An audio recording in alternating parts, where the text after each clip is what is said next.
दोस्तों, आज की कहानियों में आपका स्वागत है। श्रीमद् भगवत गीता का 9वां अध्याय, जिसे पितृपक्ष में सुनने से पितरों को मुक्ति मिलती है।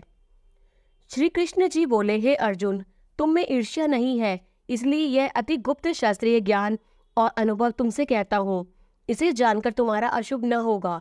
यह ज्ञान सब विद्याओं में श्रेष्ठ तथा सब गोपनीयों में गुप्त एवं परम पवित्र, उत्तम, प्रत्यक्ष फल वाला और धर्मयुक्त है। साधन करने में बड़ा सुगम और नष्ट नहीं होता। हे परंतप, इस धर्म पर जो श्रद्धा नहीं रखते वे मुझे नहीं पाते और इस मृत्यु युग संसार में बार बार लौटते रहते हैं। मैं अव्यक्त हूँ और मैंने यह सब जगत को प्रकट किया है। सब प्राणी मुझ में स्थिर हैं, किंतु मैं उनमें नहीं हूँ। मुझ में सब भूत भी नहीं है। मेरा यह ईश्वरीय कर्म देखो। मेरी ही आत्मा सब भूतों का पालन करती हुई नियत नहीं है। जिस प्रकार सर्वत्र बहने वाली महान वायु समस्त आकाश में व्याप्त है, उसी प्रकार सर्वत्र भूत मुझ में है, ऐसा समझो। हे कौन्ते, सभी जीव कल्प के अंत में मेरी प्रकृति में आ मिलते हैं और कल्प के प्रारंभ में उनको फिर उत्पन्न करता हूँ। अपनी प्रकृति का आश्रय लेकर उसके गुण व स्वभाव वाले समस्त भूत वर्ग को मैं बार बार उत्पन्न करता हूँ। हे धनंजय, मेरे ये कर्म मुझे नहीं बांधते, क्योंकि मैं उदासीन की तरह इनमें आसक्त नहीं हूँ और स्थिर हूँ। मैं अध्यक्ष होकर प्रकृति द्वारा चराचर जगत को उत्पन्न करता हूँ। हे कौन्ते, इसी कारण यह जगत बनता बिगड़ता रहता है। मूर्ख लोग मेरे परम स्वरूप को नहीं जानते कि मैं समस्त चराचर का स्वामी हूँ। जो मुझको मनुष्य जानकर मेरी अवहेलना करते हैं, उनकी आशा व्यर्थ, कर्म निष्फल, ज्ञान निरर्थक, चित्त भ्रष्ट है। वे उस आसुरी शक्ति के वश में है जो मोह को उत्पन्न करती है। हे पार्थ, विवेकी जन जो दैवी प्रकृति में स्थित है, वे मुझे संसार का आदि अविनाशी जानकर अनन्य मन से भजते हैं। वे दृढ़ व्रती सदा मेरा कीर्तन करते हैं और भक्ति से उपासना करते हैं। कोई एकत्व से, कोई पृथकत्व से और कोई मुझे अनेक रूप वाला मानकर उपासना करता है। श्रोत यज्ञ मैं हूँ, स्मार्त यज्ञ मैं हूँ, पितृ यज्ञ मैं ही हूँ तथा औषधि, मंत्र, होम का साधन, घृत, अग्नि और होम भी मैं ही हूँ। इस जगत का पिता, माता, धारण करता, पितामह, जानने योग्य पदार्थ, ओमकार, ऋग्वेद, सामवेद, यजुर्वेद भी मैं ही हूँ। गति पालन करता, प्रज्ञ साक्षी, निवास स्थान, रक्षक, मित्र, उत्पन्न करने वाला, संहार कारक, आधार, प्रलय स्थान और अविनाशी बीज मैं ही हूँ।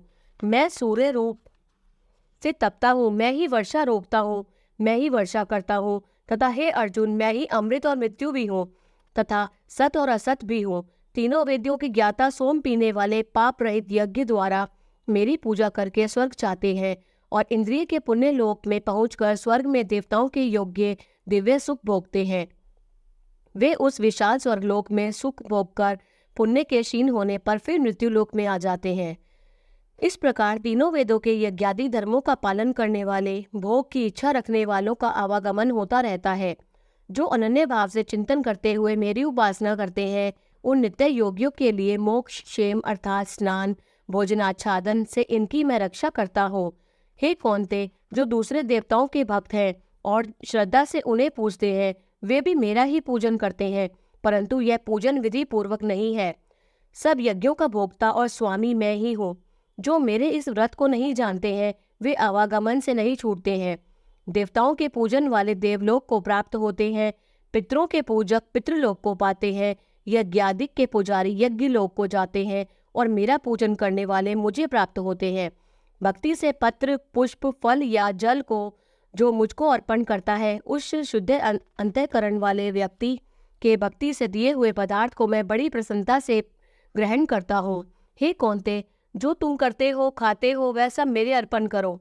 ऐसा करने से कर्म बंधन रूप शुभ अशुभ फलों से मुक्त हो जाओगे और संन्यास योग में युक्त होकर मुक्ति व मुझको अवश्य पाओगे। मैं समस्त भूत के समान हूँ, ना कोई मुझे अप्रिय है ना प्रिय। जो कोई मुझको भक्ति से भजता है, वह मुझ में है और मैं उसमें हूँ।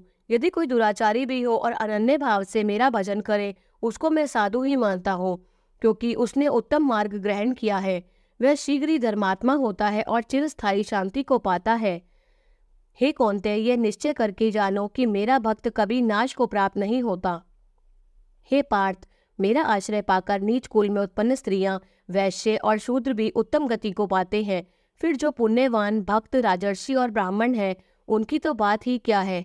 अतः इस नाशवान और दुख भरे संसार में जन्म पाकर तुम मेरा ही भजन करो, मुझ में ही मन लगाकर मेरे भक्त बन जाओ, फिर मेरी पूजा और मुझे नमस्कार कर मुझ में लौ लगाए रहकर मुझ में ही लीन हो जाओ। जय श्री कृष्ण। 9वें अध्याय का महत्तम। श्री नारायण जी बोले, हे लक्ष्मी, दक्षिण देश में भाव सुशर्मा नामक शूद्र रहता था। बड़ा पापी और मांस मदिरा आहारी था। जुआ खेले, चोरी करे, पर स्त्री रमे। एक दिन मदिरा पान से उसकी देह छूटी, वह मरकर प्रेत हुआ। एक दिन बड़े वृक्ष पर रहे एक ब्राह्मण भी उसी नगर में रहता था। दिन को भिक्षा मांगकर स्त्री को लाकर देवे। उसकी स्त्री बड़ी कलहणी थी। समय पाकर उन दोनों ने प्राण त्यागे। वे दोनों मरकर प्रेत हुए और वे भी उस वृक्ष पर आकर रहे जहाँ प्रेत रहता था। वहां रहते रहते कुछ काल व्यतीत हुआ। एक दिन उसकी पिशाचनी ने कहा, पुरुष पिशाच, तुमको कुछ पिछले जन्म की खबर है? तब पिशाच ने कहा, खबर है, मैं पिछले जन्म में ब्राह्मण था। तब पिशाचनी ने कहा, तूने पिछले जन्म में क्या साधना की थी जिससे तुमको पिछले जन्म की खबर है? तब उसने कहा, मैंने पिछले जन्म में एक ब्राह्मण से अध्यात्म कर्म सुना था। तब फिर पिशाचनी ने कहा, तूने और कौन सी साधना की थी? तब ब्राह्मण कौन था और वह ब्राह्मण भी कौन था और वह अध्यात्म कर्म कौन सा है जिसके सुनने से तुझे पिछले जन्म की खबर रही? पिशाच ने कहा, मैंने कोई पुण्य नहीं किया, केवल गीता जी का श्लोक श्रवण किया है। उसका प्रयोजन यह है, एक समय अर्जुन ने श्री कृष्ण से 3 बातें पूछी थी जो गीता जी के 9वें अध्याय में लिखी है। वह 3 बातें पिशाचनी ने पिशाच से श्रवण करी। इन 3 बातों के सुनते ही एक और प्रेत वृक्ष से निकला। उसने कहा, अरे पिशाचिनी, ये 3 बातें फिर से कहो जो अभी सुना रही थी। पिशाचिनी ने कहा, तू कौन है? मैं तुझे नहीं जानती। मैं अपने पति से पूछती हूँ, यह कर्म कौन था जिससे पिछले जन्म की खबर रही? इन बातों के सुनते ही प्रेत देही छूटी, तत्काल देव देही पाई, स्वर्ग से विमान आए, उन पर चढ़कर बैकुंठ को श्री गए। श्री नारायण जी ने कहा, हे लक्ष्मी, ये 9वें अध्याय का महत्तम है। जय श्री कृष्ण।